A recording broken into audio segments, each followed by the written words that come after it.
Our next guest has made a name for herself in the spotlight following the famous footsteps of her Baywatch dad, David Hasselhoff. She's an actress, advocate, fashion designer, and successful plus-size model since she was just 14 years old.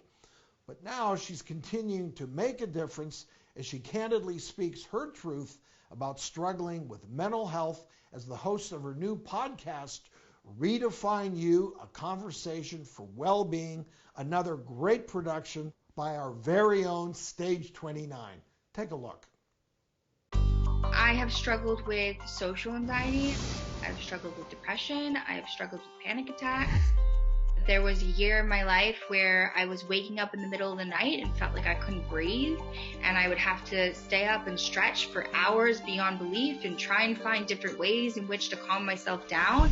You know, growing up, there were definitely moments in my life that I look back as traumatic as a young girl. I definitely think that I was challenged with people who called me names because of my size or identified me because of my size, which at that age can be really hard to hear.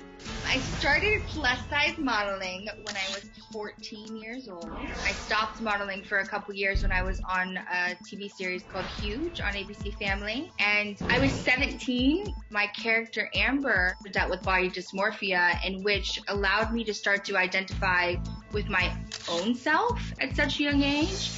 After Huge, I got back into the modeling industry and got the opportunity to go to all these different underscaled curve convention shows. And then from there, I went off and became the spokesperson for Mary Claire UK as their curve columnist, and then went into more working as a makeover and style host for people like This Morning and Good Morning America. And right now, we are so excited because I am the first ever curve model on the cover of a European Playboy. By being the first curve model on the cover of Playboy was very impactful for me. My biggest goal is to continue to use my voice for good. I want to be able to change the perception of body image and mental health, and being able to recognize that our body does not define us. We define who we are. Haley, welcome to the show. So good to have you. Thank you. I'm so excited to be here and to have this conversation with you. You have a brand new podcast, and you call it Redefine You, a conversation for well-being. I mean, I love the title. Tell us more about it.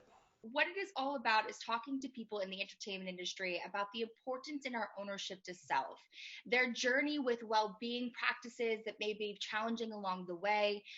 Not only just being able to say that it's okay to not be okay, you're never actually alone, showcasing that we all go through challenges to get to our triumphs, but we'll also be speaking to different practitioners and clinicians to talk openly about breaking down well-being stigmas and really help you find ways to get your personalized toolbox.